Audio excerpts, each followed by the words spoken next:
আসসালামু আলাইকুম প্রিয় বন্ধুরা, কেমন আছেন সবাই? আশা করি ভালো আছেন। কবুতরের বেবি নিয়ে আমার আজকের একটা ভিডিও। বেবিগুলো প্রথমে ভালো ওড়ে, একটু বড় হলেই হারিয়ে যায়। এটা আপনার কথা না, এটা আমারও কথা।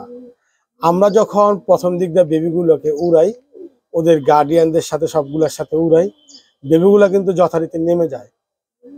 যখন বেবিগুলো বড় হতে থাকে আর একটু করে হাইট নিতে থাকে, ওই মুহূর্তগুলাতেই বেবিগুলা হারিয়ে যায়। এটা বেবিগুলা হারায় কারণ আছে।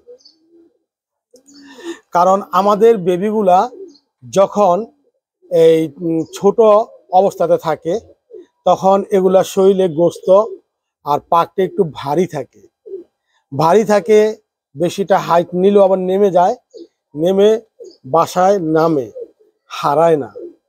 কারণ ওরা তখন বেশিক্ষণ করে উঠতে পারে না। আর কবুতর যখন বেবিগুলা আমি যখন 2 থেকে 3 ফেদার থেকে উড়াই, আর 3 ফেদার থেকে যখন 6-7 ফেদারগুলা হয়ে যায়, পাকগুলা ঝরে পড়ে, 6-7 ফেদারের পরে কবুতরের বডি অনেকটাই হালকা হয়ে যায়। আপনারা লক্ষ্য করবেন, যারা কবুতর উড়ান, অবশ্যই আমি মনে করি আপনারা কবুতর সম্পর্কে বোঝেন যে কবুতর যে ওই টাইমটাতেই অনেকটা শুকায়, অনেকটা হালকা হইতে থাকে। আর কবুতর হালকা হয় দেখেই কবুতরের বেবিগুলা ওই টাইমটাতে অনেক ভালো পার্টিসিপেট করে, মানে খুব ভালো ওড়ে, খুব সুন্দর ওড়ে। আর ম্যাক্সিমাম টাইম আপনার এই হালকা হয়ে গেলে যখন বডিটা শুকিয়ে যায়, দেখবেন ওরা টিপে থাকে বেশিক্ষণ, মাঝে মধ্যে ব্যানিশ হয়। 7-8 ফেদারেই ব্যানিশ হতে থাকে। আমার 5 ফেদারও ব্যানিশ হয়েছে। তো যাই হোক, ব্যানিশ হতে থাকে। তো ওই টাইমটাতে অনেক কবুতরের বেবি দেখা যায় নামতে পারে না, কারণ উপর থেকে সময় নয় বেশি, নামতে গেলে হারিয়ে যায়। বাজের তারা তো আছে, ওইটা বাদ, ওইটা অন্য হিসাব।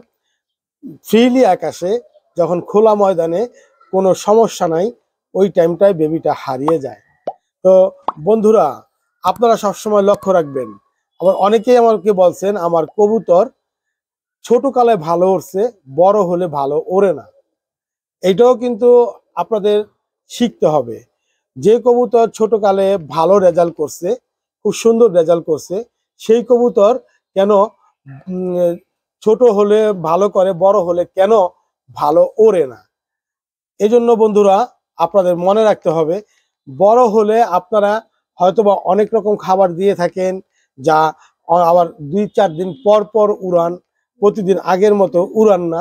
এরকম বিভিন্ন সমস্যার কারণে কবুতরগুলোতে আবার চর্বির পরিমাণ বেড়ে যায়। চর্বির পরিমাণ বেড়ে গেলে কবুতর একটু ফ্যাটি হয়। ফ্যাটি হলে ওই ছোটকালে যেই কবুতরটা খুব ভালো উড়তো, ওই কবুতরটা বড় হলে আর তেমন ভালো ওড়ে না।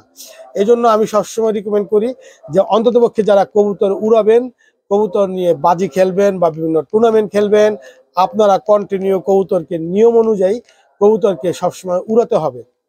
আর খাওয়ানোর ভিডিও অনেক দেওয়া আছে, কি খাওয়ালে কম ওজন হবে বা কি খাওয়ালে কবুতর, ওই উড়ানো কবুতরকে ওই খাবার দেওয়া যাবে না, ওই ধরনের অভ্যাসটা আপনি মেনে চলবেন।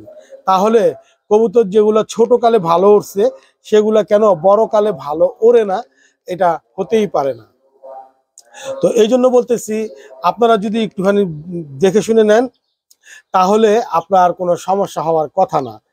আর কবুতর এটা মনে রাখবেন, হারাবে। বেবি উড়ালে বেবি হারাবে, এইটাই চিরচারিত কথা। বেবি না হারালে আপনি নতুন করে বেবি জন্ম নিয়ে আবার চেষ্টা করবেন না। এই জন্য হয়তোবা বেবি হারিয়ে যায়। একটা অন্যরকম উদাহরণ দিলাম, যদিও গুরুত্বপূর্ণ না। আমরা কবুতর উড়াবো, কবুতরকে 3 ফেদার 2 ফেদার ঝরার পর থেকে উড়াবো। কবুতর উড়তে থাকবে, প্রতিনিয়তই উড়াবো। তাহলে কবুতর সম্পর্কে আপনার আইডিয়াটা হয়ে যাবে। আর কবুতর হারালেও কোনো ভয় নেই।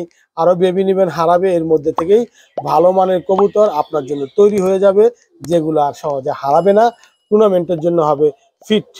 তো বন্ধুরা, তো ভালো থাকেন। আল্লাহ হাফেজ। ভালো লাগলে চ্যানেলটাকে সাবস্ক্রাইব করে দিবেন। আসসালামু আলাইকুম।